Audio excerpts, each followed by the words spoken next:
Hello there, and welcome. I'm so glad you found your way here tonight. Wherever you are right now, lying in the soft dark of your room, wrapped in something warm, or simply resting with your eyes growing heavy, I want you to know that this is a safe and gentle place, a slow place, a place built entirely for you to unwind, to breathe, and to drift. So let your body sink a little deeper into wherever it rests. Let your hands fall open. Let the tension in your jaw, in your shoulders, in the small quiet spaces behind your eyes just release, like a knot slowly, softly coming undone. There is nothing waiting for you tonight. The world outside can rest too. Tonight we are going to wander somewhere extraordinary together, and yet somewhere remarkably still. We are going to step softly into a warm, ancient forest where the air is thick with the perfume of wet soil and green growing things, where the light comes down in slow golden threads between enormous trees, where somewhere beneath your feet, in the rich dark earth, something quietly astonishing is always happening. We are going to follow the army ant, one of the oldest, most peaceful marvels of the living world. A single ant is barely a shadow, barely a breath, and yet together, in their thousands, they move like a slow river of amber, thinking as one, feeling as one, building something magnificent without a single word ever spoken between them. There is something deeply, deeply restful about a world like that. A world of pure trust, pure rhythm, pure belonging. If these gentle journeys help you sleep, it would mean the world to have you subscribe and leave a like, so more tired souls can find their way here too. Now breathe out slowly. Let the forest floor rise up to meet you.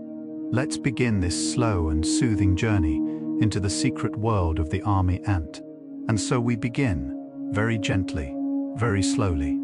Imagine the forest floor at dusk, the light fading to a warm amber haze, the air cooling just slightly, carrying the scent of bark and moss and something ancient beneath it all. And there, moving like a quiet tide across the roots and fallen leaves, comes the colony, unhurried, purposeful, alive in a way that feels almost like breathing. Each fact we discover tonight is a single ant in that great living river, small on its own, beautiful together. Let's follow them, one soft step at a time. There are more than 200 species of army ant quietly living on this earth, each one carrying its own ancient rhythm, its own gentle purpose. Imagine standing at the edge of a vast library, its shelves stretching upward into soft shadow, each book holding a different story, a different way of being alive. 200 species is something like that, 200 variations on the same quiet theme. Some march through the dense green heart of South American rainforests. Some move through the warm red soils of Africa. Some travel paths so old the earth itself seems to remember them. And yet each colony, in its own corner of the world, moves with the same unhurried certainty, the same calm devotion to its shared life. Like 200 different rivers, all flowing toward the same still and peaceful sea. A single army ant colony can hold as many as 20 million individual ants living and breathing as one. 20 million. It is a number so large it becomes almost soft, almost dreamlike, like trying to count every grain of sand on a moonlit shore, or every star reflected in the surface of a slow, dark lake. And yet, within that vast number, there is no chaos, no confusion, no voice raised above another. There is only the quiet hum of coordinated life, each tiny creature moving in harmony with all the rest, as naturally as the tide moves with the pull of the moon. To stand at the edge of such a colony and watch it pass would feel, travelers have said, like watching a river think, like watching the forest itself take a long, slow breath and begin, very gently, to walk. Army ants are almost entirely blind, and yet they move through their world with a grace that seeing creatures rarely match. There are no eyes searching the distance for landmarks, no gaze lifted toward the pale light filtering through the canopy above. Instead, they feel, they sense. They read the world through their antennae, those two impossibly delicate instruments, always moving, always listening, the way a musician's fingers rest on the strings of an instrument just before the music begins. They follow invisible trails of chemical scent laid down by the sisters who walked before them. Messages written not in ink, but in the perfume of the forest itself. It is a kind of reading that happens in the body rather than the mind, a knowing that lives deeper than sight, quiet and sure and endlessly, peacefully precise. Every army ant colony is built around a single queen, and she is extraordinary in the gentlest possible way. She does not command. She does not demand. She simply exists at the warm center of everything, laying eggs in a slow, continuous rhythm, sometimes as many as 100,000 eggs in a single week. Imagine a heartbeat that never stops. Imagine a soft light that never dims. That is what the queen is to her colony. Not a ruler, but a source. A quiet origin from which all life in the colony flows outward, the way warmth flows outward from a small fire on a cold and starry night. The workers move around her with a tenderness that looks almost like devotion, and perhaps it is. Perhaps devotion does not always need words to make itself known. Army ants do not build permanent nests the way we might imagine. No tunnels carved slowly into stone. No chambers deep beneath the roots of ancient trees. Instead, they carry their home with them, and their home is made of each other. When the colony needs to rest, the ants weave themselves together, body to body, leg to leg, antenna to antenna, forming a living structure called a bivouac, a nest that breathes, a shelter made entirely of trust. The workers on the outside curve their bodies inward, creating walls that are warm and soft and alive. Deep within, the queen and her young are held in perfect safety, cradled by thousands of small bodies, each one willing to be a wall, a roof, a floor. There is something in that image so tender it could almost be a lullaby. The bivouac, that living, breathing nest woven from the bodies of the ants themselves, can hold together for days at a time, patient and still as a stone in a quiet river.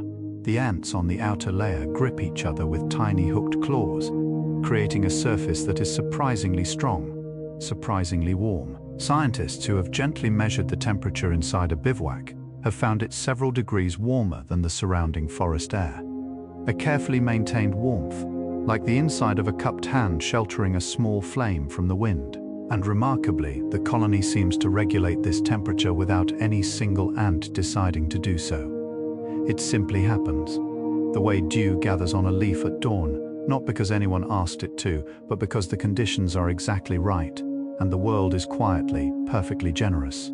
There is a rhythm to the army ant's life that feels almost like the rhythm of breathing itself, an expansion and a contraction, a going out and a coming home. Scientists call these two phases the nomadic phase and the stationary phase.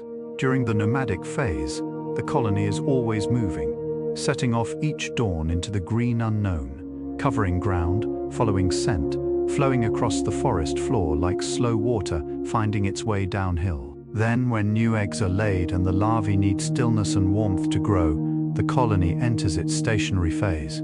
It stops. It rests.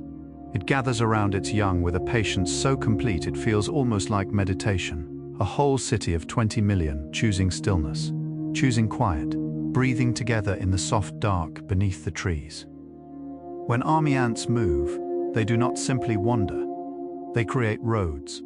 Living, shifting, self-repairing roads made entirely of their own bodies and the invisible chemical messages they leave behind. The first ants to travel a new path lay down a trail of pheromones, scent signals so precise they can communicate direction, urgency, even the quality of what lies ahead. The ants that follow reinforce the trail, and the ants after them reinforce it further, until the path becomes a kind of quiet consensus, a shared agreement written in the language of chemistry and movement. If an obstacle appears, the road simply rewrites itself around it, as naturally as a stream finding a new way around a fallen branch. No meeting was called, no decision was made. The road knew what to do, because the road was alive. One of the most quietly astonishing things army ants do is build bridges, living bridges, with their own bodies, to help the colony cross gaps in the forest floor.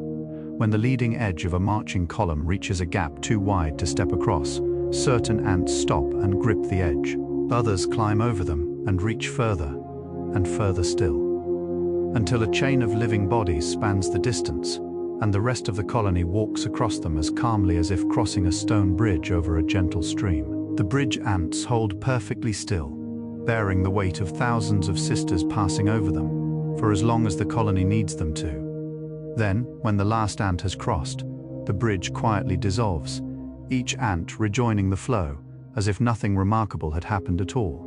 What makes the living bridges of army ants even more remarkable is the quiet intelligence behind them. The ants do not build the widest possible bridge, nor the narrowest.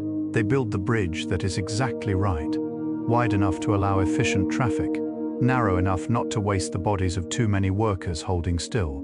Researchers have discovered that the bridges actually adjust their size in real time, growing wider when traffic is heavy, contracting when the flow slows. No engineer designed this, no blueprint was drawn. The bridge simply responds to the world around it, the way a river responds to rain, the way a tree responds to wind, with a deep, unhurried intelligence that lives not in any one place, but in the whole living system, breathing and adjusting, and always, quietly, finding its way. There is a kind of mathematics woven into the movement of army ants that is soft and dreamlike rather than cold and precise. When a column of ants moves through the forest, it does not move in a single line. It spreads into 3 gentle lanes, like a slow river braiding itself across a wide, shallow bed. The ants moving outward carry nothing. They are the scouts, the explorers, the ones reading the world ahead with their delicate antennae. The ants in the center move in the opposite direction, carrying food back toward the colony. Tiny parcels of nourishment held carefully in their jaws. 3 lanes, 2 directions. Perfect, unhurried flow. No collisions, no confusion. Just a quiet living system that somehow knows exactly what it is doing, the way a sleeping body knows, without thinking how to keep breathing through the long and peaceful night. The chemical language of army ants is one of the most intricate and beautiful communication systems in the natural world.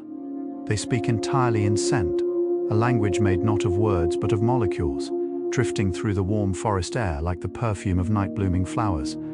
A single ant can produce and detect dozens of different chemical signals, each one carrying its own quiet meaning. This way to food, stay close, follow me, all is well. The air around a marching column is alive with these invisible messages, layered and shifting, a conversation happening everywhere at once, and yet somehow never becoming confused. It is a language older than any human tongue, older than stone tools, older than fire, a language evolved over millions of years to say, with perfect simplicity, exactly what needs to be said, and nothing more. Army ants have walked this earth for more than 100 million years. Let that number settle softly for a moment, the way a feather settles onto still water, 100 million years. When the first army ants moved across the warm ground of an ancient world, the continents we know today were still slowly drifting toward their current places. Dinosaurs were only just beginning their long chapter. The flowers that now fill our meadows and forests had not yet opened their first bloom. And yet the army ant was already there, already marching, already weaving its living bridges, already building its warm breathing nests from the bodies of its sisters. They have outlasted almost everything, not through force, not through armor, but through the quiet, enduring power of working together, of trusting one another completely, of moving as one. The queen of an army ant colony lives a remarkably long life by the standards of the insect world, sometimes surviving for 20 years or more, her body sustained by the constant, devoted care of the workers around her. 20 years of being held at the warm center of a living city. 20 years of eggs laid in gentle rhythm, each one a small new beginning, a soft new pulse added to the great heartbeat of the colony. The workers feed her, groom her, carry her when the colony moves, a procession so tender it looks almost ceremonial, like something from an old and quiet myth. And when she finally rests, the colony does not immediately scatter or dissolve. It continues for a time, moving with the memory of her presence, like a song that lingers in a room long after the singer has gone. Worker army ants are all female, a fact that feels both remarkable and, in its own quiet way, deeply natural. From the scouts ranging ahead into the unknown green, to the nurses tending the pale, softly curled larvae, to the soldiers standing at the edges of the column with their large curved jaws held ready. Every one of them is a sister, a daughter of the same queen, the thread in the same vast living tapestry. They will never lay eggs of their own. They will spend their entire lives in service to the colony, not because they are forced to, but because that is simply who they are. Their purpose is woven into them at the level of chemistry and instinct, as naturally as the purpose of a river is woven into the slope of the land it crosses: to flow, to nourish, to carry life forward. Among the workers in an army ant colony, there are different sizes, different castes, each one shaped by nature for a particular quiet purpose. The smallest workers are called minims, and they are delicate things, barely visible against the dark forest floor, moving with a lightness that seems almost like floating. They tend the eggs and larvae, keeping them warm and clean, with a patience that is almost meditative. The medium workers carry food and maintain the living roads. And the largest workers, the soldiers, are built differently, with broad heads and powerful jaws curved like the blades of tiny ancient tools. Each size, each shape, each purpose fitting together like pieces of a puzzle that was solved millions of years before any human mind ever thought to ask the question. A community shaped entirely by need, by harmony, by the quiet wisdom of belonging. The soldiers of an army ant colony do not simply fight. They also serve as living walls, living shields, living shelters for the colony they protect. During a march, soldier ants position themselves along the edges of the column, facing outward, their large jaws open, not in aggression, but in readiness.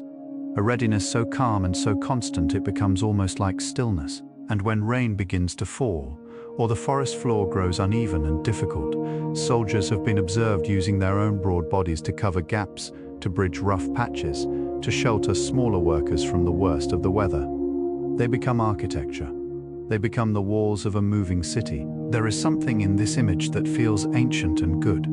The strong making themselves into shelter for the small, without hesitation, without being asked, simply because it is needed. Army ants do not hunt randomly.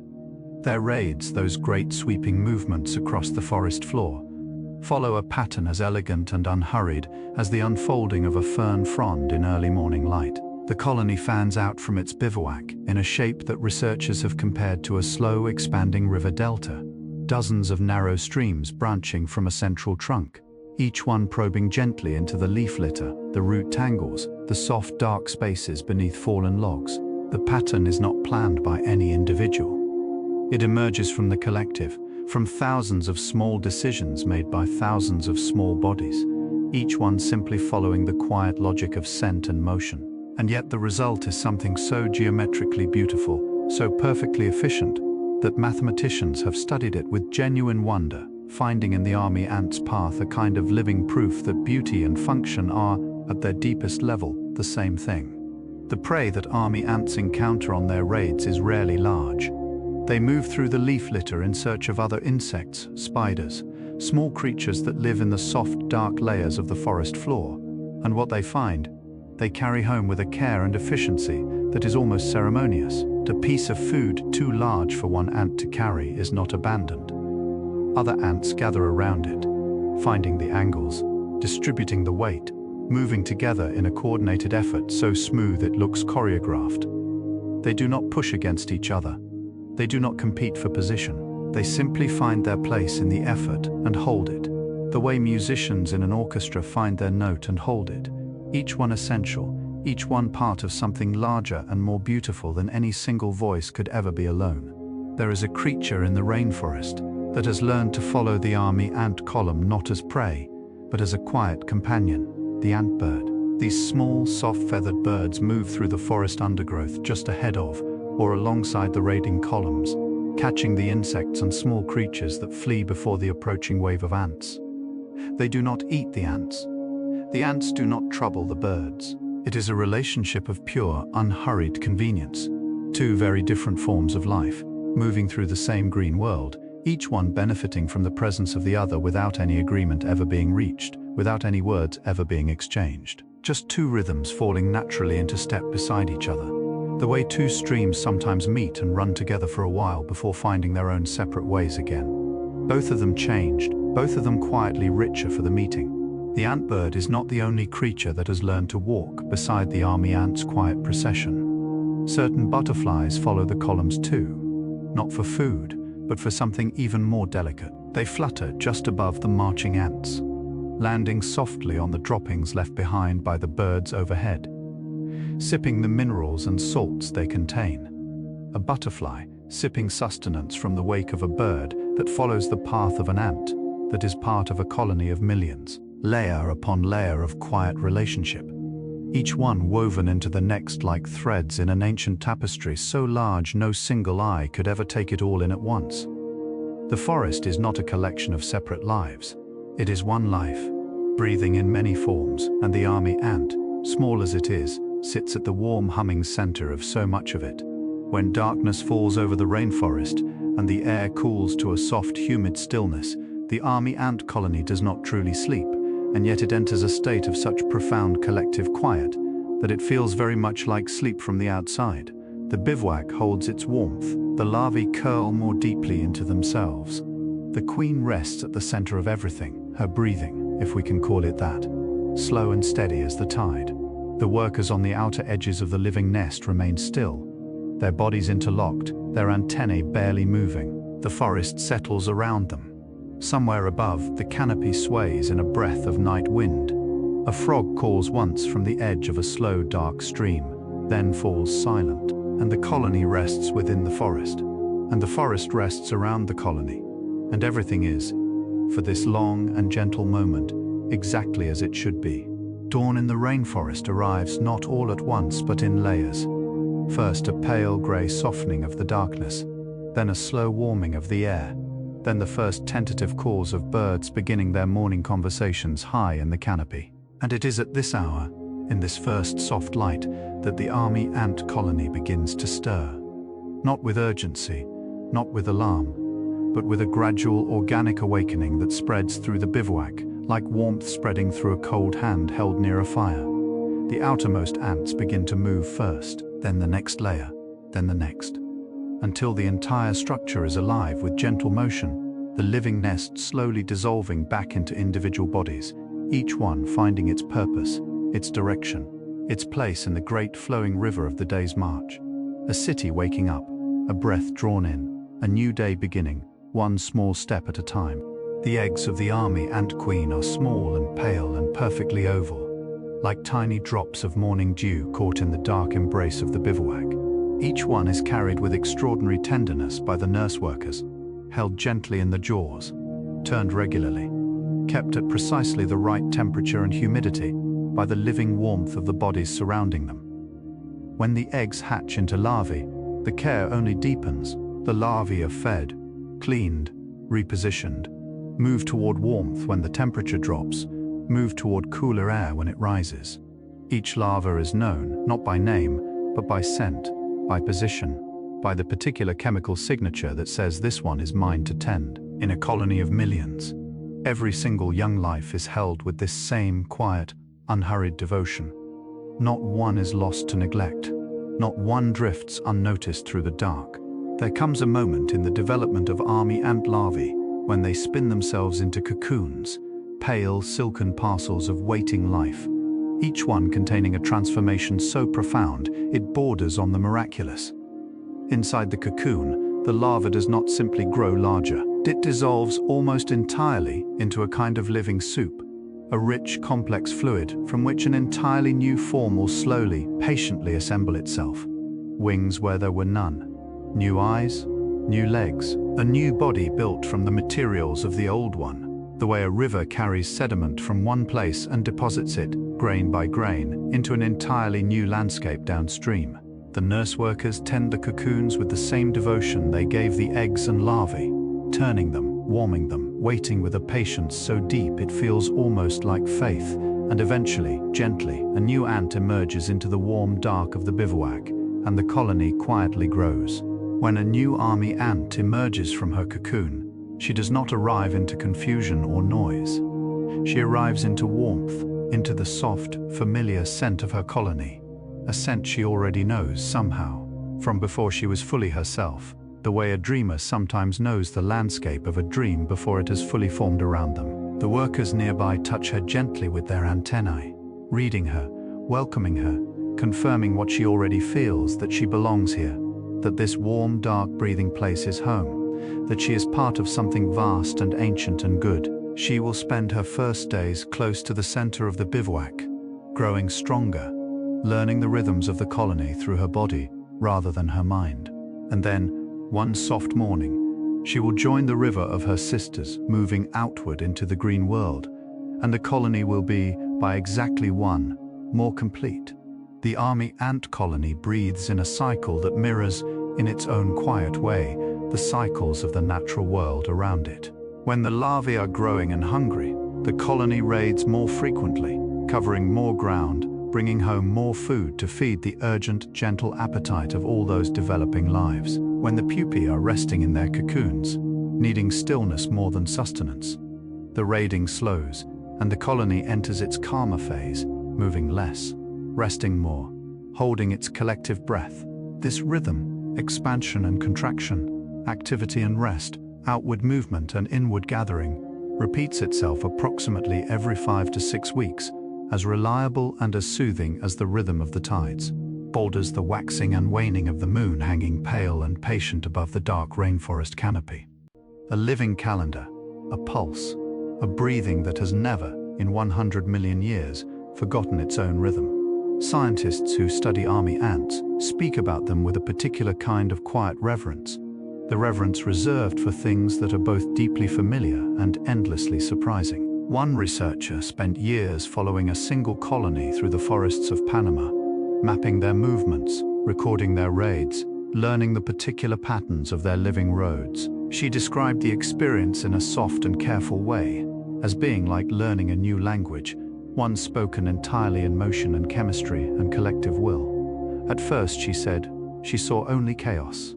Thousands of tiny bodies moving in all directions, a complexity too great to hold in the mind.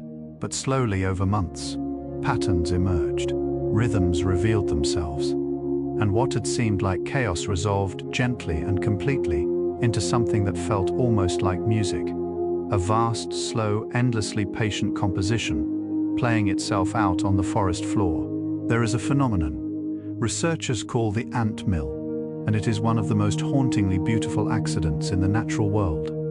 Occasionally, a group of army ants will lose the main chemical trail and begin following each other in a perfect circle, each ant following the scent of the ant ahead, round and round, a living ring that can persist for hours, sometimes days, turning slowly on the forest floor like a dark and patient wheel. There is no malice in it, no distress.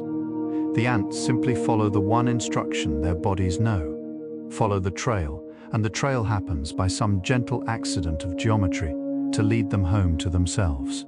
Scientists observe these mills with a mix of wonder and tenderness. There is something in the image, that perfect, quiet, turning circle, that feels less like an error and more like a meditation.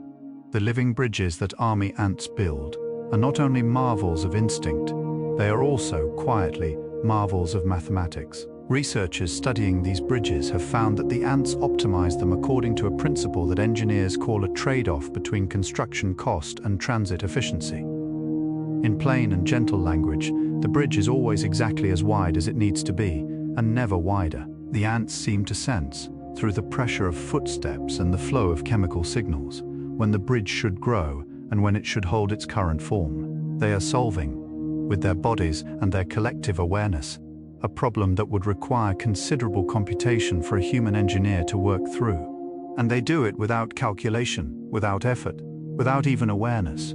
The way a river solves the problem of finding the sea, simply by following the pull of the world and trusting completely that the way will reveal itself. In the deep rainforests of Central and South America, there lives a species of army ant called Eciton burchelli, perhaps the most studied, most quietly celebrated of all the army ant family. They are sometimes called the army ant, as though all the wonder of the entire group lives most fully in them. And in many ways it does. Their colonies are among the largest, their raids among the most sweeping, their living bridges among the most elaborate. But what makes Eciton burchelli truly extraordinary is not any single behavior. It is the seamless, effortless way all their behaviors fit together into one continuous, flowing whole. Like a piece of music in which every note is necessary, in which nothing is wasted, in which the silences between the sounds are just as important as the sounds themselves. A composition played by 20 million musicians who have never needed a conductor. The raiding columns of Eciton burchellii can stretch for over 100 meters through the forest, a living river of amber and shadow, moving with a patience and a purpose that fills the surrounding forest with a particular quality of stillness. Other creatures fall quiet as the column passes. Birds gather at the edges. The leaf litter trembles, and the ants themselves move in that characteristic three-lane flow, outward, inward, outward, each one carrying its small part of the colony's great shared work. To lie very still on the forest floor and watch such a column pass, close enough to feel the faint vibration of millions of tiny footsteps in the earth beneath you, would be, those who have done it say, one of the most humbling and quietly beautiful experiences the natural world has to offer. A reminder of how much life is always moving just beneath our awareness. The ants at the very front of a raiding column, the leading edge, the scouts, the first to step into unknown territory, move differently from the rest. They advance in short bursts, pausing frequently, their antennae sweeping the air in wide, careful arcs, reading everything. Then they retreat slightly, allowing others to come forward before advancing again. It is a tentative, almost tender way of moving into the unknown, a collective cautiousness that ensures no single ant bears the full weight of uncertainty alone. The front of the column feels its way forward the way a hand feels its way through darkness, slowly, receptively, with complete attention. And behind it, the great river of the colony follows with perfect trust, each ant confident that the path laid down by those ahead is safe, is true, is worth following all the way to wherever it leads. Army ants recycle everything. When a worker dies during a raid, worn out by the enormous effort of a life lived entirely in service, her body is not left behind. Other workers carry her home, back to the bivouac, where her nutrients are returned to the colony in a cycle of quiet, unsentimental generosity. Nothing is wasted. Nothing is forgotten. Every part of every life is folded back into the great living whole, the way fallen leaves are folded back into the soil of the forest floor, becoming the very richness that feeds the roots of the trees that will one day drop more leaves in an endless, patient, completely unhurried circle. There is something deeply restful about a system in which nothing is truly lost, in which every ending is also quietly and without drama, a kind of beginning. A world in which the circle never breaks. On the forest floor, beneath the broad sheltering leaves of tropical plants, the passage of an army ant column leaves behind a trail that other creatures will read and follow for hours afterward. The scent of the column, that layered, complex chemical message, fades slowly, like the last warmth fading from a stone after the sun has moved on. Beetles and mites and tiny creatures whose names most humans will never know move in the wake of the column, gleaning what the ants have left, completing a cycle of consumption and renewal that keeps the forest floor in a state of constant, quiet, productive motion. The ants never see these followers. The followers never see the ants, and yet they are connected, part of the same slow, breathing conversation that the forest floor has been having with itself for longer than memory reaches. A conversation made entirely of presence and patience and return. There is a particular quality of light in the rainforest at midday, a green, filtered, underwater sort of light that makes everything beneath the canopy feel slow and dreamlike, as though time itself has softened at the edges. It is in this light that the army ant column moves at the height of its daily activity, the amber bodies of the workers catching occasional flickers of brightness as they pass through gaps in the leaf cover above. A researcher sitting quietly beside such a column at midday once wrote that the ants seemed to glow, not with any visible light, but with something she could only describe as purpose, a warm, steady, completely unself-conscious radiance that comes from knowing exactly what you are, exactly where you belong, and exactly what your small and precious life is for. There are days when the rest of us might close our eyes and wish for that same quiet certainty. The relationship between army ants and the rainforest they inhabit is one of profound and ancient mutual shaping. The ants have been moving through these forests for so long that the forest itself has evolved around them. Certain plants positioning their seeds to be carried by ant trails. Certain insects developing chemical mimicry to move safely among the columns. Certain birds building their nesting habits entirely around the predictable rhythms of the ant raids. The forest is not simply a place where army ants live. It is a place that has grown over millions of patient years, partly in response to their presence. The way a river valley is shaped by the river that flows through it, each one slowly, continuously, tenderly forming the other. Two ancient things, leaning into each other across deep time, becoming more completely themselves through the long and quiet fact of their togetherness. Among the many remarkable things army ants build with their bodies, one of the most quietly ingenious is something researchers call a living ramp. When a column of ants encounters a steep or uneven surface, the curved edge of a root, the lip of a small depression in the soil, certain workers position themselves along the obstacle, gripping it tightly, their bodies forming a smooth gradient that allows the rest of the column to pass without breaking stride. They become, quite literally, a living road surface, a bridge, a ramp, a smooth path, all made from the willing bodies of workers who have simply noticed a need and filled it, without instruction, without hesitation, without any awareness that what they are doing is, by any measure, extraordinary. They have simply looked at the world, seen what was needed and become it. There is a lesson in that, quiet and unhurried for anyone willing to receive it. The soldier ants of the Eciton genus have jaws so large relative to their bodies that they cannot feed themselves.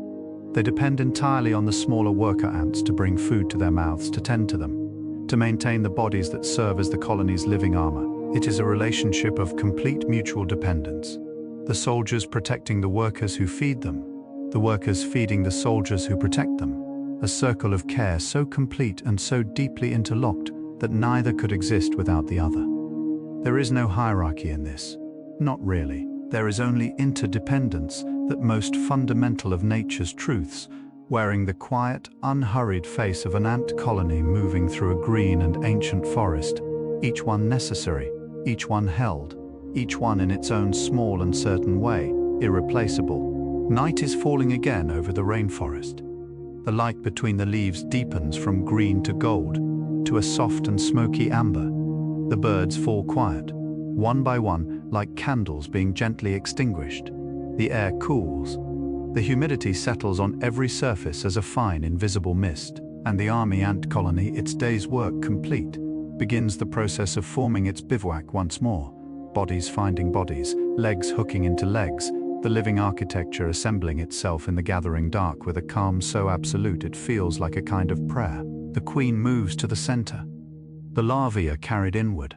The soldiers take their places at the outermost edges, and the forest settles around them all like a vast and breathing blanket, holding everything in its ancient, patient, perfectly unhurried embrace. Outside, a single star appears between the shifting leaves, then another, then the whole quiet sky.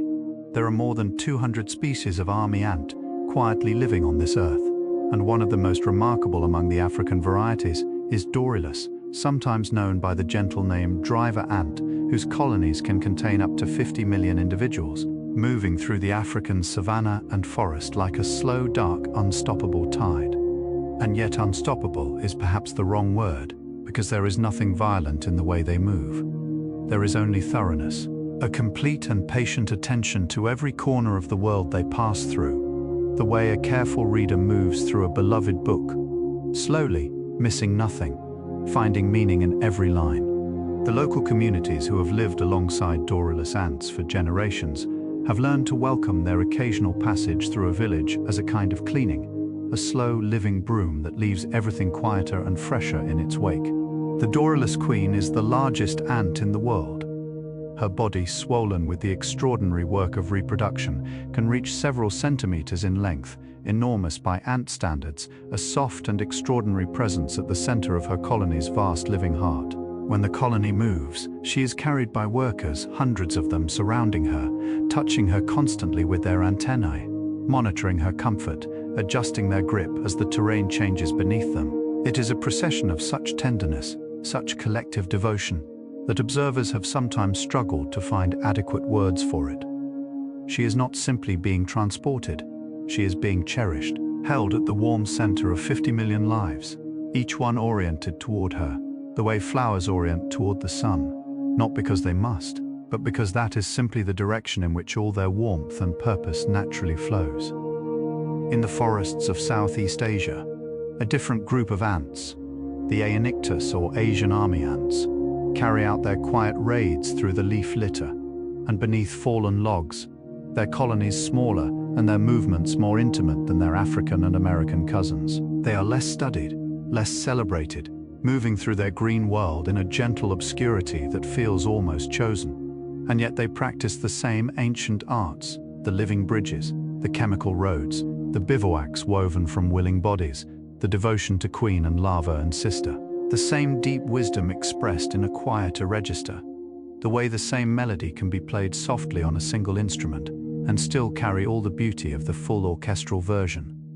In every forest, on every warm continent, the army ant finds its form, and in every form, the same patient miracle quietly persists. One of the most tender behaviors observed in army ant colonies is what researchers call social carrying, the practice of workers carrying other workers who are injured, exhausted, or disoriented back to the safety of the bivouac. If an ant becomes separated from the column disorientated by the loss of the chemical trail, other workers will find her and carry her home gently, carefully, without apparent urgency, as though they have all the time in the warm green world.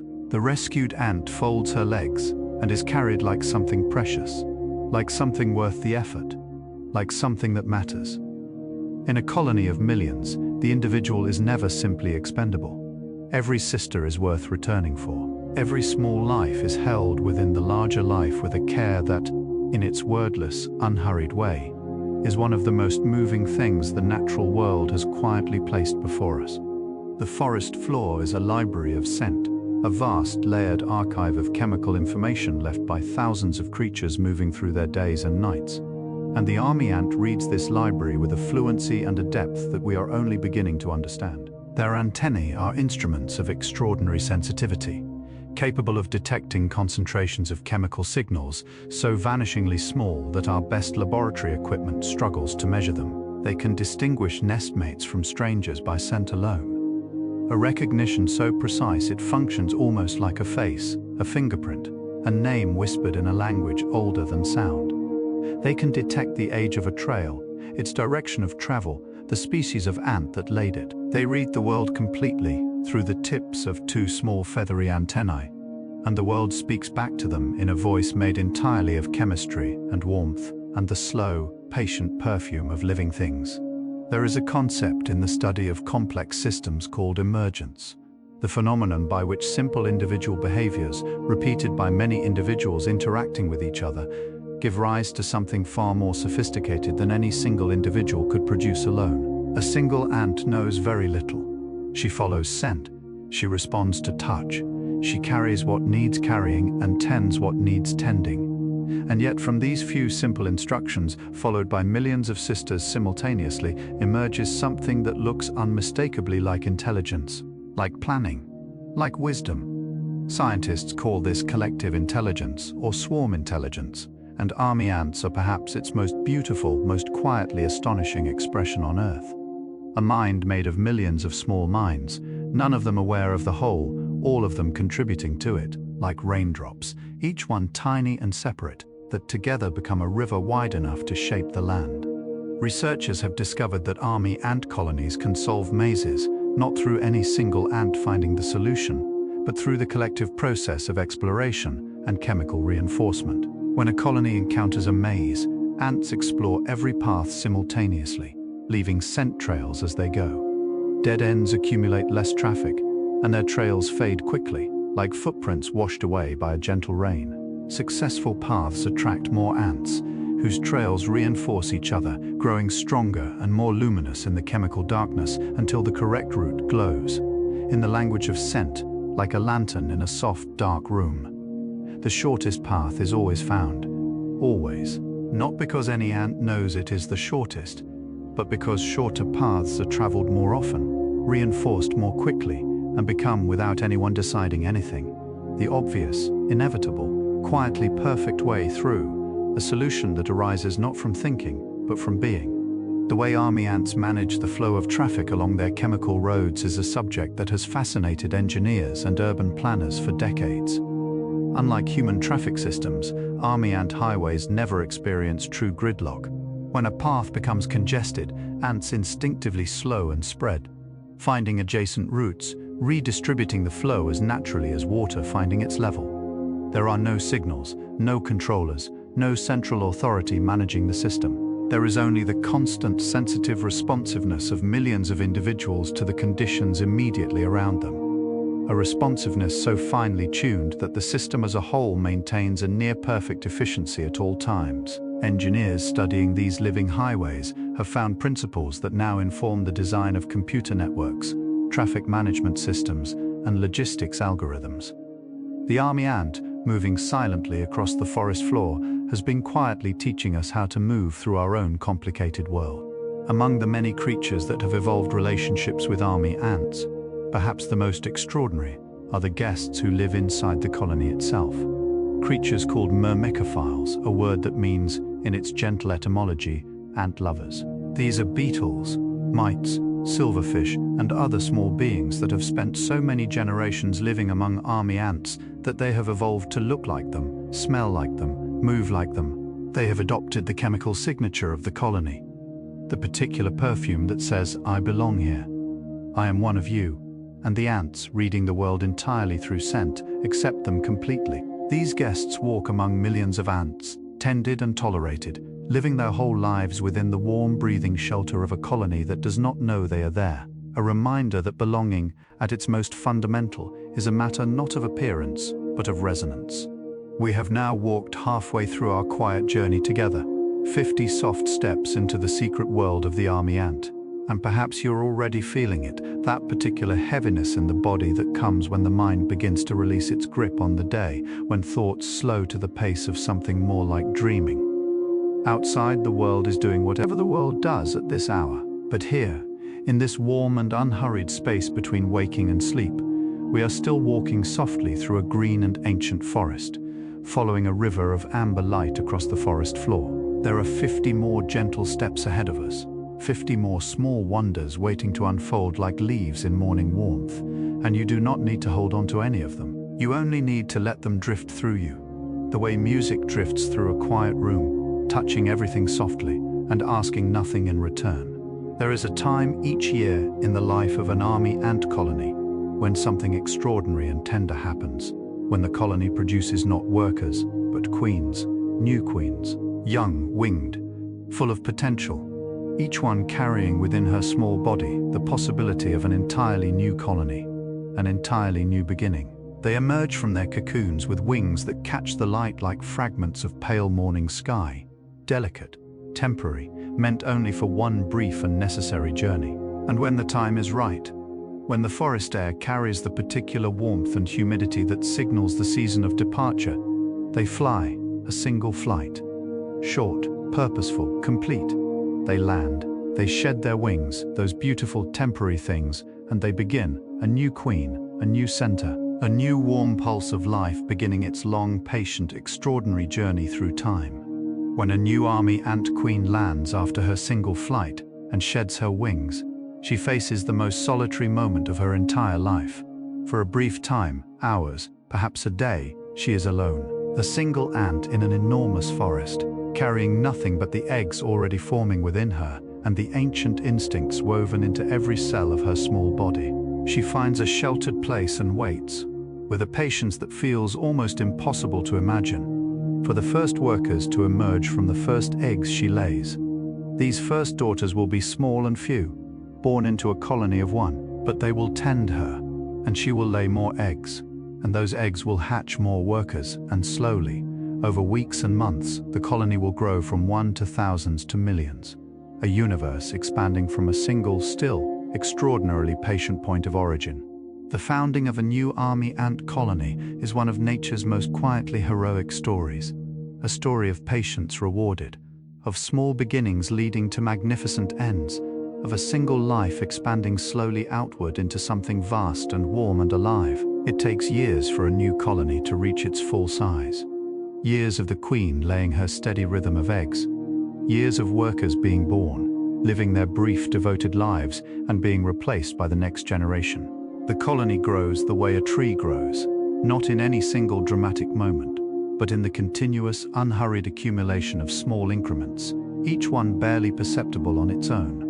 All of them together producing something that one day simply is, full and deep-rooted and quietly magnificent, the way all truly great things become themselves, without announcement, in their own good and patient time. Male army ants, the few that exist within the colony's cycle, live brief and purposeful lives entirely oriented toward a single moment. They are larger than the workers, winged like the new queens, and they emerge into the warm air of the forest with an urgency that is the closest thing to haste the army ant world ever produces. They fly in search of new queens from other colonies, following the specific chemical perfume of a receptive queen through the warm forest air.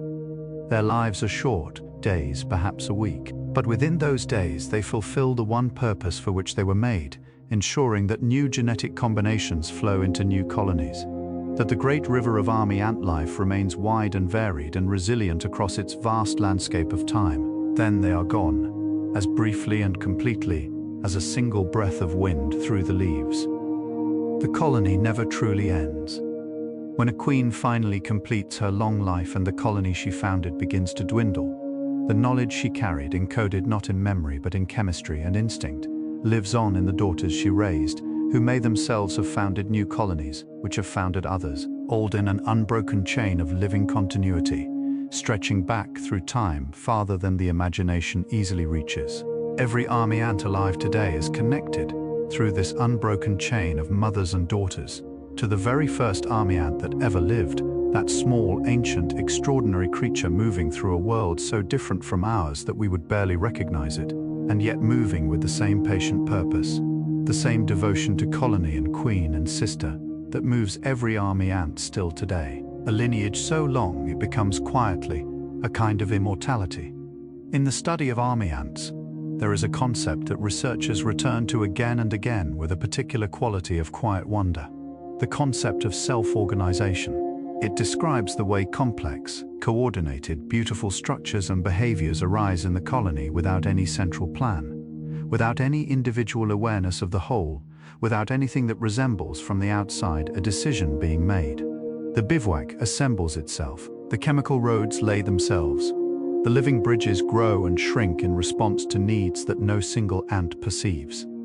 It is organization without an organizer, order without a commander, a symphony without a composer, playing itself note by perfect note through the warm green hours of a rainforest day. Scientists who spend their lives studying self-organization speak of it with the particular reverence usually reserved for things that border on the sacred, because in its quiet way, it is exactly that. There is a quality to the movement of an army ant column that experienced observers describe as flowing, not metaphorically, but almost literally. The column moves the way water moves, finding the path of least resistance, splitting around obstacles and rejoining seamlessly on the other side, filling available space with a smooth and unhurried completeness. High-speed cameras slowed to a fraction of their normal rate reveal patterns in the column's movement that are genuinely beautiful, waves of density and spacing that travel along the column like ripples across still water, each one arising from the accumulated behavior of thousands of individuals, none of whom is aware of the wave they are part of creating. To watch such footage late at night, in a quiet room, with the sound turned low, the slow amber river of ants flowing across a dark forest floor, is one of the more unexpectedly peaceful experiences modern technology has made available to us. The forest floor that army ants travel is itself a world of extraordinary complexity and quiet richness, a landscape in miniature that most human eyes pass over without pausing. Seen from an ant's perspective, a single square meter of tropical forest floor contains mountains and valleys, forests of fungal threads, rivers of water moving between soil particles, vast open plains of bare earth, and impenetrable jungles of root and debris. The army ant moves through this miniature world the way explorers once moved through unmapped continents, reading the terrain, adapting to its challenges, finding passages through its complexity with a patience and a resourcefulness that never seems to tire or falter. And all of this entire rich, complex, endlessly varied world, exists just beneath our feet, going about its ancient and intricate business while we walk above it, dreaming our own large and quiet dreams. There are researchers who have devoted their entire professional lives to the study of a single army ant species, spending decades in rainforests, following columns, mapping bivouacs, decoding chemical signals, and who speak in their quieter moments of the experience as one of continuous, deepening humility. The more they learn, the more they understand how much remains to be understood. Every answer opens 3 new questions. Every pattern, fully described, reveals itself to be part of a larger pattern not yet fully seen. It is the experience of standing at the edge of something truly vast and realizing, with a feeling that is equal parts humbling and exhilarating, that the edge is not a boundary but a beginning, that the world is not running out of wonders, that there is always, if we move slowly enough and pay close enough attention, something extraordinary waiting just ahead. As we cross the threshold of our 60th gentle step together, perhaps your breathing has slowed a little more. Perhaps the thoughts that seemed so present at the beginning of this journey have softened at the edges, become less insistent, begun to drift the way clouds drift on a windless afternoon, present, but no longer pressing. The army ant colony in our imagined forest continues its patient work, unaware of being observed, unaware of being wondered at, simply being what it has always been, a living demonstration that the most remarkable things in this world are not always the loudest or the largest or the most dramatically visible. Sometimes the most remarkable thing is a river of tiny amber bodies moving quietly through the green dark, building bridges from their own bodies, weaving nests from their own warmth, and trusting completely, without question, without hesitation, in the life they share together. The immune system of an army ant colony is not located in any single body. It is distributed across the entire colony, the way warmth is distributed across a fire, rather than residing in any single flame. When a worker returns from a raid carrying pathogens on her body, other workers groom her thoroughly before she moves deeper into the colony. Tiny, careful antennae and mouthparts moving across her surface, with a completeness and a gentleness that is almost maternal. Chemical signals alert the colony to potential threats, and workers adjust their behavior accordingly, increasing grooming, repositioning larvae away from affected areas, sealing vulnerable parts of the bivouac with additional bodies. The colony heals itself the way a living body heals itself, not through any single decision, but through the coordinated, intuitive response of a million small parts, each one doing its quiet work, each one contributing to the health of the whole. Army ants have a relationship with fungus that is ancient and intricate and quietly fascinating. The forest floor they travel is threaded with fungal networks, those pale hair-fine threads called mycelium that connect the roots of trees and decompose fallen leaves and cycle nutrients through the soil in a continuous, patient underground economy. The army ant column disturbs these networks as it passes, and the disturbance itself becomes a kind of service, aerating the soil, redistributing nutrients, creating the conditions for new fungal growth in the column's wake. The ants do not know they are doing this. The fungi do not know they are benefiting. And yet the relationship persists, generation after generation, woven into the deep fabric of the forest's life. Another thread in that vast and patient tapestry that the forest has been weaving, without hurry and without pause, for longer than we can comfortably imagine. There are moments in the life of an army ant colony that researchers describe as decision points, moments when the colony, as a whole, must choose a direction, a path, a course of action. No meeting is called, no vote is taken. Instead, individual ants begin moving in slightly different directions, laying faint chemical trails, and the colony follows the strongest signal, the one reinforced by the most bodies, the one that has gathered, through the quiet accumulation of individual choices, the weight of collective preference. It is democracy at its most fundamental and most beautiful, not a system imposed from above, but one that arises naturally from below, from the aggregate of a million small inclinations finding their common direction, the way iron filings find their alignment in the presence of a magnetic field, quietly, completely, without a single dissenting voice, because there are no voices, only the gentle, irresistible pull of the whole. The role of touch in the life of an army ant is profound and constant. Workers touch each other hundreds of times during a single day. Brief antenna contacts that exchange chemical information, confirm identity, communicate need, offer reassurance. In the darkness of the bivouac, where sight is entirely irrelevant and scent is the primary language, touch becomes something even more essential, a continuous, gentle conversation happening simultaneously across millions of bodies. keeping the colony informed, connected, and whole. To be an army ant is to be perpetually, gently in contact with the living world around you. To move through life not in isolation, but in constant tender communion with your sisters, your queen, your colony. A life in which loneliness in any form is structurally, chemically, beautifully impossible. Scientists have discovered that army ant colonies can recognize other colonies of the same species, and that this recognition happens through scent, with a precision that is quietly extraordinary. Each colony has its own unique chemical signature, a perfume composed of hundreds of different molecules in proportions as distinctive as a fingerprint. Workers from different colonies, meeting at the edge of their respective territories, recognize each other as different, not as enemies, exactly, but as other, and adjust their behavior accordingly, avoiding conflict through a process of chemical negotiation so subtle and so swift, it is over before any human observer could register it had begun. The forest, it turns out, is full of these invisible conversations, boundaries drawn not in stone or soil but in scent, territories defined not by walls but by the quiet continuous assertion of presence and identity, and the ancient right to belong somewhere. There is a rhythm to the growth of an army ant colony that mirrors, in its own quiet way, the rhythm of a breath, an expansion outward into the world, followed by a gathering inward, followed by expansion again. During periods of rapid larval growth, the colony raids more widely, covers more ground, extends its living roads further into the green unknown. Then, as the larvae pupate and the colony's nutritional needs decrease, the raids contract, the roads shorten. The colony draws back toward itself like a sleeper, pulling a warm blanket more closely around their shoulders on a cool and quiet night. This breathing, outward and inward, wide and narrow, expansive and intimate, has been repeating itself for 100 million years. As reliable as the tides, as soothing as the slow rise and fall of a sleeping chest, folders fundamental to the life of the colony, as the heartbeat is to the life of any single creature.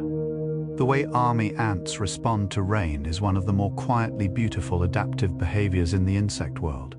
When rain begins to fall on the forest canopy, first as a distant soft percussion far above, then as heavy drops finding their way down through the layers of leaves to the forest floor, the colony responds with a calm and practiced efficiency. Workers move larvae to higher, drier positions within the bivouac.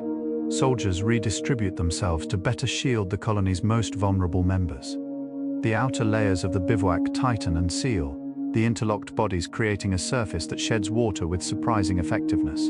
And the chemical trails on the forest floor, which rain would otherwise wash away, are rapidly reinforced by workers moving along them, refreshing the scent, maintaining the roads even as the rain tries gently, persistently to erase them. The colony adapts, the colony endures, the rain passes, and the march continues.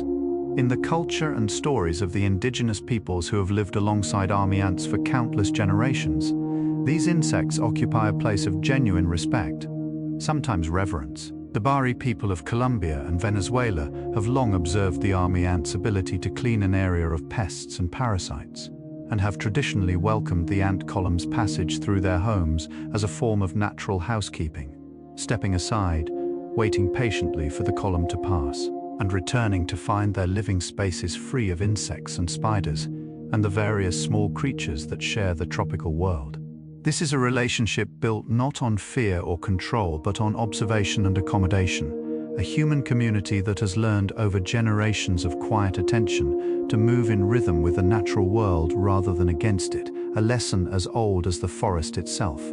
The speed of an army ant column is not fast by any standard we might apply from our own much larger world. A raiding column moves at roughly 20 meters per hour, a pace so gentle that a patient observer, sitting very still beside the trail, would have time to notice the individual ants, to watch the three-lane flow, to observe the soldiers at the edges and the laden workers in the center, before the column had moved appreciably further along its path. 20 meters per hour. The pace of deep thought, the pace of a cloud crossing a still afternoon sky. And yet, in a single day, such a column can cover distances that, to the ants traveling them, represent journeys of extraordinary scope and effort, equivalent, in proportion to their body size, to a human walking hundreds of kilometers through dense and complex terrain. slow, and yet, in its own patient way, immense. As our journey together moves through its 7th, 10th, perhaps the boundary between waking and sleeping has begun to soften for you. That particular precious threshold, where thoughts become less linear, where images arise and dissolve without the need for logic, where the body has grown so heavy and so warm that the idea of moving seems not just unnecessary but faintly impossible. This is a good place to be. This is exactly the right place to be. The army ant colony, in our imagined forest, has settled into its evening bivouac. The queen at the center of everything, the larvae warm and still in their nurse's gentle care. The forest hums its low, continuous hum. Somewhere far above, the stars are appearing one by one in the dark tropical sky. And everything, the ants, the forest, the stars, and you, is breathing together in one long, slow, perfectly unhurried exhalation. Rest now. We continue softly. There is a quality that researchers who study collective intelligence call robustness, the ability of a system to maintain its function even when parts of it are damaged, removed, or disrupted.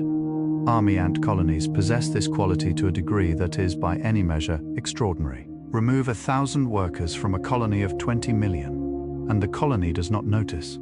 Disrupt a chemical trail, and it is rebuilt within minutes. Flood a section of the bivouac, and the living structure reorganizes itself around the damage with a calm that looks almost like equanimity, a serene acceptance of disruption, followed by a quiet, unhurried return to wholeness. The colony cannot be broken by the loss of any part, because no part is indispensable, and yet every part is fully, genuinely valued. It is a kind of resilience that human communities have long aspired to, a strength that comes not from the hardness of any single element, but from the depth and flexibility of all the connections between them. The antennae of an army ant are among the most sensitive sensory instruments in the natural world. 2 feathery filaments, each one composed of multiple segments, each segment covered in tiny sensory hairs, so fine they are invisible to the naked eye. These hairs can detect not only chemical signals, but also air movement, vibration, humidity, temperature, a full, rich, multi-dimensional portrait of the immediate environment, assembled in real time from thousands of simultaneous sensory inputs. To be an army ant is to move through a world of extraordinary sensory richness, a world painted not in colors but in chemical gradients and pressure waves and thermal variations, as complex and as beautiful as any landscape visible to human eyes. We see our world, they feel theirs, and perhaps neither way of knowing is more complete than the other, just differently tuned, differently beautiful, differently attuned to the particular miracle of being alive. The waste management system of an army ant colony is another example of collective intelligence operating at its quiet, unhurried best. Workers designated for waste removal, not by any authority, but by a chemical gradient that draws certain individuals toward the task, collect the colony's refuse and carry it to specific locations away from the bivouac center. These refuse sites are maintained with a consistency and a care that keeps the colony's living space clean and free of the pathogens that would otherwise accumulate in any large, densely populated community. The waste workers perform their task with the same calm devotion that the nurses bring to tending larvae, that the soldiers bring to guarding the column's edges, understanding in the wordless way of ants that every role is essential, that the colony's health is everyone's work, that there is no task too humble to be done with complete and quiet care. Army ants have been studied as models for solving some of the most complex logistical problems in human engineering and computer science. The way they manage traffic flow on their chemical highways has inspired algorithms used in routing internet data packets across global networks. Their method of finding the shortest path through a maze has been adapted into optimization software used in logistics, supply chain management, and robotic navigation. Their self-organizing, leaderless decision-making has informed new approaches to the design of resilient, distributed computing systems. In each case, the solution the ants arrived at millions of years ago turns out to be remarkably close to the solution human engineers, working with sophisticated mathematics, eventually discover on their own. The army ant has been, in its quiet and entirely unaware way, one of the great teachers of efficient, elegant, resilient design. A professor who has never known it had students, 3/4 of the way through our gentle journey together now, and perhaps the forest we have been walking through has become, in some soft and half-dreaming way, familiar to you. Perhaps you know the quality of the light here now, that green, filtered, underwater softness. Perhaps you recognize the smell, rich earth, old wood, the faint sweetness of something flowering far above in the canopy. Perhaps the sound of the colony moving across the leaf litter has become, like all familiar sounds, something you hear without hearing, a presence rather than a noise, a comfort rather than an interruption. You are doing so well.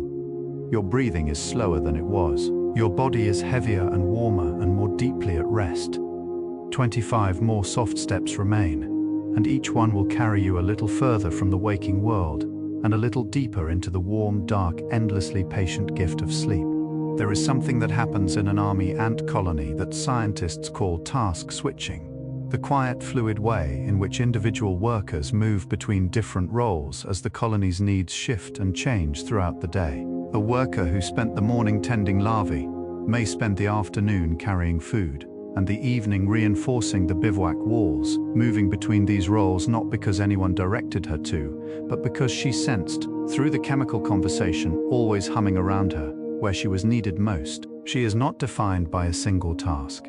She is defined by her responsiveness, her willingness to be wherever the colony needs her to be, doing whatever the colony needs done, with the same quiet devotion regardless of the work. There is something in this fluid, ego-free availability, this complete absence of attachment to any particular role, that feels in its own small and wordless way like a kind of wisdom. The pupae resting in their pale silken cocoons within the bivouac are among the most still things in the natural world, and yet within that stillness, an extraordinary transformation is continuously, silently unfolding. The old body dissolving, the new body assembling, wings forming from nothing, eyes constructing themselves from the raw material of what was, just days before, a legless, sightless larva. All of this happening in complete silence, in complete darkness, in complete warmth, held at the center of a living nest by workers who turn the cocoons regularly, monitor their temperature, and wait with a patience so deep and so unconditional that it resembles, more than anything else in the natural world, the patience of love. Outside the bivouac, the forest continues its ancient conversations. Inside, in the warm and breathing dark, new life is assembling itself, one quiet molecule at a time, into something the world has not yet seen. The oldest army ant fossils ever discovered were found preserved in amber, that warm, golden, ancient resin that sometimes trapped small creatures in its slow embrace millions of years ago, holding them perfectly, tenderly, in a suspension that defeated time itself. These fossilized ants, examined under the gentle magnification of modern microscopes, are remarkably similar to the army ants moving across tropical forest floors today. The same body plan, the same curved soldier jaws, the same delicate antennae. 100 million years of refinement, and the army ant arrived at a design so good, so perfectly suited to its purpose. That time has seen no reason to substantially alter it. There is a deep and quiet comfort in that, in the knowledge that some things, once they find their true form, simply remain, patient and complete and unchanged, like a perfect stone in a slow and ancient river. In the final hours before dawn, when the forest is at its most deeply quiet and the darkness beneath the canopy is absolute, the army ant bivouac pulses with a warmth that would be perceptible to a hand held very near it, a gentle living heat. The metabolic warmth of millions of small bodies maintaining their collective temperature through the cool of the tropical night. This warmth is carefully regulated. Workers on the outer surface of the bivouac can sense temperature changes and respond by clustering more tightly when it grows cold, spreading slightly when it warms. The result is a living thermostat, a system of temperature regulation as elegant and effective as anything human engineering has produced, operating without sensors or controllers or any awareness of what it is doing. Just bodies, responding to the world around them, keeping each other warm through the long and patient dark, the way all good communities, in the end, keep each other warm. There is a metaphor that some researchers use when trying to explain the army ant colony to audiences unfamiliar with the concept of collective intelligence. the metaphor of a single organism. Think of the colony, they say, not as a collection of individuals, but as one large animal, an animal whose cells happen to be able to move independently, whose organs are made of living, breathing, autonomous workers rather than fixed tissues. The queen is the reproductive system. The soldiers are the immune system. The workers are the metabolic system, the digestion, the circulation, the maintenance of the living whole. And the chemical signals flowing constantly through the colony are the nervous system, not centralized in any single brain, but distributed across every body, every antenna, every breath of warm forest air between one ant and the next. One animal, millions of parts, all of them, always, moving as one. There is a particular moment in the formation of the army ant bivouac that observers find almost impossible to describe without reaching for the language of wonder. It happens in the last light of the afternoon, when the raiding columns begin their return journey, and the colony starts to gather itself back from the wide green world it has spent the day exploring. The returning workers converge from multiple directions, their chemical trails drawing them toward a single point, a chosen tree root, a sheltered depression in the forest floor, a space between two fallen logs. And there, as the light fades and the forest cools, they begin to find each other, body finding body, leg hooking into leg, the bivouac assembling itself from the returning river of workers, growing denser and warmer and more complete with every passing minute, until the colony is whole again, gathered, held,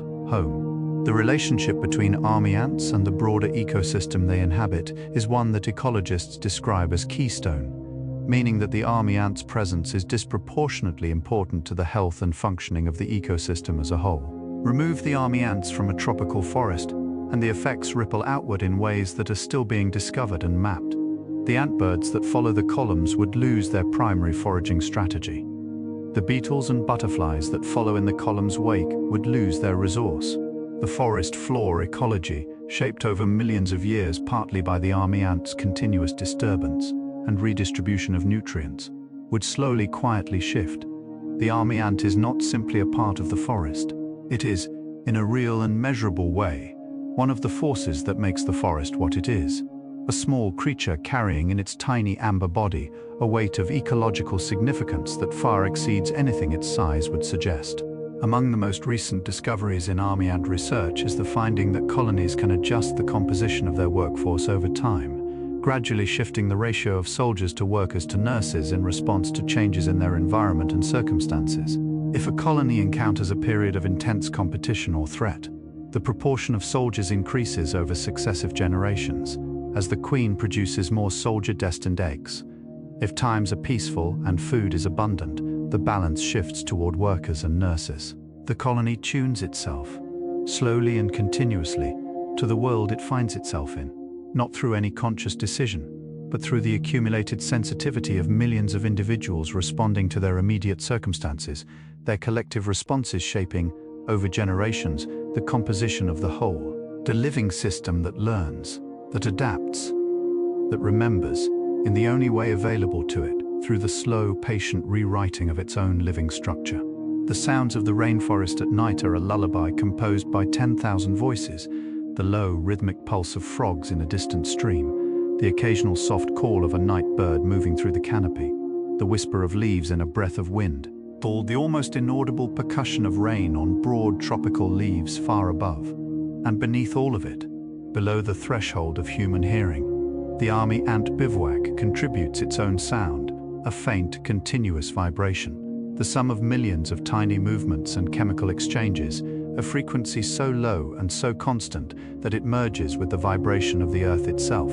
The forest hums, the colony hums within it, and somewhere in the layered, breathing music of that tropical night, there is a frequency perfectly tuned to the human need for rest, a sound that speaks to something older than thought, saying simply and with complete authority, all is well, all is held. Sleep now. There are scientists who describe the moment they first truly understood collective intelligence, truly felt it, rather than merely knowing it intellectually, as a kind of quiet revelation. One researcher described sitting beside a raiding column late in the afternoon, watching the three-lane flow of ants moving in and out and in again across a fallen log, when something in her perception shifted. She stopped seeing individual ants and began seeing the colony, the whole flowing, breathing, thinking entity, the way one stops seeing individual brushstrokes and begins seeing the painting. And in that moment, she said, the boundary between the colony and the forest seemed to dissolve as well. The ants were not in the forest, they were of the forest. Part of its breathing, part of its thinking, part of the same vast, patient, incomprehensibly ancient aliveness that includes the trees and the soil and the rain, and in its own quiet way, every one of us as well. There is a behavior in army ant colonies that researchers have named, with quiet poetry, the ant wave. In the early morning, just as the bivouac begins to dissolve and the day's march is about to begin, a wave of movement passes through the colony. A ripple of activation that spreads from ant to ant, like a gentle current moving through still water. It begins with a few workers near the bivouac's edge, starting to move with slightly more purpose, slightly more urgency. Their neighbors feel the change through touch and chemistry and begin to move as well, and their neighbors, and their neighbors, until the wave has passed through the entire colony, 20 million bodies shifting in one long, slow, rolling movement, from the stillness of night rest into the quiet purposefulness of a new day's beginning. A wave of waking, a collective dawn, the most beautiful alarm clock in the natural world, and the gentlest, the carrying behavior of army ant workers, the way they transport larvae, pupae, food, and injured sisters through the column, has been studied with particular attention by researchers interested in the mechanics of cooperative transport. When two or more workers carry a single large item together, they do not simply pull in the same direction. They continuously adjust their individual efforts in response to each other and to the resistance of the load, speeding up when their partner slows, shifting angle when the path curves, redistributing weight when the terrain changes beneath them. No signals are exchanged that we can detect. No instructions are given. The coordination emerges entirely from each worker's moment-to-moment response to the physical reality of the shared task. It is cooperation reduced to its most fundamental and most beautiful form, two small bodies, moving through a complex world, finding their way together by paying complete and generous attention to each other. The leaf litter through which army ants move is one of the most biodiverse habitats on Earth. A deep layered world of decomposing leaves, fungal threads, soil particles, moisture, and the countless small creatures that live within and between these layers. A single handful of tropical leaf litter can contain hundreds of species of mites, beetles, springtails, nematodes, and other organisms whose names and lives remain largely unknown to science. The army ant moves through this world of extraordinary hidden richness like a slow and gentle tide, disturbing, redistributing, aerating, consuming, and ultimately enriching the very habitat it travels through. The leaf litter is both the army ant's road and its pantry, and in the long run, its garden. A living resource that the colony tends without knowing it, simply by moving through it with the patient, continuous, generative presence that is the army ant's most fundamental gift to the world. We are approaching the final steps of our main journey now, and perhaps the forest around us has grown very quiet. Perhaps the quality of the darkness beneath the trees has deepened into something velvet and complete. Perhaps the army ant colony has settled fully into its bivouac, the last workers finding their places in the living architecture, the warmth of millions of small bodies rising in the cool night air, like the warmth of a banked fire, steady, reliable enough. Your own body, wherever it rests tonight, has grown heavier and warmer and more completely at ease with each gentle segment of this story. The thoughts that pass through your mind now are softer, less defined, more like weather than like words. This is the threshold. This is the place where the waking world releases its hold, very gently, like a hand opening to release something beautiful into the air. You're almost there. Let yourself go a little further. The army ant has taught us, in its quiet and entirely unintentional way, something profound about the nature of intelligence itself. We tend to think of intelligence as something that lives in a single mind, a brain, a center, a place where decisions are made and understanding resides. But the army ant shows us another possibility. Intelligence that is distributed. Intelligence that lives in the connections between things rather than in any single thing. Intelligence that arises not from the complexity of any individual, but from the simplicity of millions of individuals interacting with complete honesty and complete responsiveness to the world around them. Perhaps this is the oldest form of intelligence on Earth, older than brains, older than neurons, older than the very concept of a self that thinks, a knowing that lives in the whole, a wisdom that belongs to everyone and to no one, a mind as wide and patient and enduring as the forest itself. There is one more remarkable thing about the army ants' living bridges that we have not yet paused to fully appreciate: the fact that the ants who form the bridge do not struggle against the weight of their sisters passing over them. They hold still with a completeness that looks from the outside like perfect contentment. Their grip is firm but relaxed. Their bodies are neither tense nor strained. They simply hold for minutes, for hours, for as long as they are needed, with a patience so absolute it seems to dissolve the boundary between effort and rest, between doing and simply being. There is a quality of meditation in it, a quality of complete presence without resistance. The bridge ants are not waiting for their task to be over.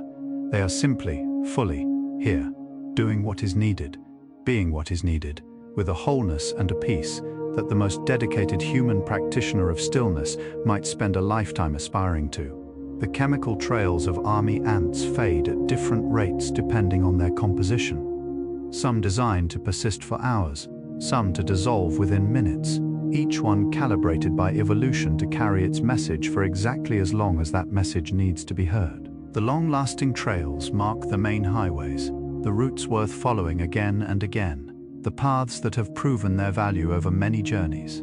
The short-lived trails mark temporary routes, exploratory paths, detours around obstacles, messages that serve their purpose and were designed to disappear cleanly without cluttering the chemical landscape with outdated information. There is a quiet elegance in this, a communication system that knows not only what to say, but how long to say it, that understands the value of letting go, that keeps the world clear and navigable, by allowing what is no longer needed to fade, gracefully and completely, into the warm air of the forest. In the deepest hours of the tropical night, when even the frogs have fallen silent and the forest holds its breath in the absolute darkness before dawn, there is a stillness that researchers who have spent nights in the rainforest describe as unlike any other stillness they have known. It is not empty, it is full of presence, full of life continuing its quiet work in every direction, full of the breathing of 10,000 species going about their ancient nocturnal business in the soft dark. And at the center of this fullness, the army ant bivouac rests, a warm, living, breathing node of collective life, holding its millions of small bodies in their interlocked embrace, dreaming, if ants dream, whatever dreams are available to creatures whose entire inner life is chemistry and touch and the constant gentle awareness of their sisters all around them. The warmth in the darkness, a community in the wild, a home that carries itself wherever it goes. As the 100th segment of our journey draws near, let us pause here, in the 94th, and simply be still for a moment. The army ant colony is still, the forest is still, the night is at its deepest and most quiet. And you, wherever you are, whatever this day brought you, whatever tomorrow holds, you are still too. Your breathing has found its own slow rhythm, as natural and as certain as the rhythm of the tides, as the rhythm of the colony's outward and inward breathing, as the rhythm of the seasons moving through the great green forest. We have been walking together all this long and gentle night. You do not need to hold on to anything. You do not need to remember any of this. It will be here, patient and unhurried, whenever you need it. For now, there is only the warmth and the dark and the soft sound of the forest breathing all around you. The army ant does not know it is remarkable. It does not know that scientists study it, that engineers learn from it, that researchers spend lifetimes in rainforests trying to understand it. It does not know that somewhere on the other side of the world, people lying in soft beds in quiet rooms are listening to stories about it as they drift towards sleep. It simply does what it does, follows the trail, tends the larvae, builds the bridge, holds the bivouac together through the long tropical night, with a completeness and a devotion and a total absence of self-consciousness that is, in its own quiet way, a form of perfection. To do what you are, completely and without reservation, asking nothing in return, needing no audience, no recognition, no understanding of the larger pattern your small life contributes to. Just the work, just the warmth, just the endless, patient, beautiful fact of being alive and present and exactly where you belong. There is a word in the language of complexity science, murmuration, that was borrowed from the behavior of starlings moving together in vast flowing flocks across an evening sky. But the word belongs equally, in spirit, to the army ant, a murmuration of ants, a flowing, shape-shifting, collectively intelligent mass of life, moving through the forest the way starlings move through the sky, each individual following simple rules, the whole producing something of breathtaking, unrepeatable beauty. Watch a time-lapse recording of an army ant raid sometime in a quiet moment when you have nowhere to be and nothing pressing on your attention. Watch the colony fan out from its bivouac in the early morning light, the living river branching and spreading across the forest floor. And notice, as the light shifts and the colony moves, how it looks less like an army and more like a dance. A slow, ancient, endlessly patient dance that the forest has been performing since before we existed to watch it. The legacy of the army ant extends far beyond the forests they inhabit. In the laboratories of universities across the world, algorithms inspired by their collective intelligence are being used to solve problems in medicine, logistics, artificial intelligence, and urban planning. In the field of robotics, engineers are building small, simple robots designed to work together the way army ants work together, each one following basic rules, the group producing sophisticated adaptive behavior that no single robot could achieve alone. Swarm robotics, it is called, and it draws its deepest inspiration from the forest floor, from the living bridges and chemical highways and self-organizing bivouacs of a creature that has been practicing collective intelligence for 100 million years. The army ant does not know it has inspired all of this. And perhaps that is the most fitting thing of all, that the greatest teacher asks nothing for its lessons and gives everything simply by being itself. The forest where our imagined army ant colony has spent this long, gentle night is beginning, very slowly, to lighten. Not yet dawn, just the first barely perceptible softening of the absolute dark.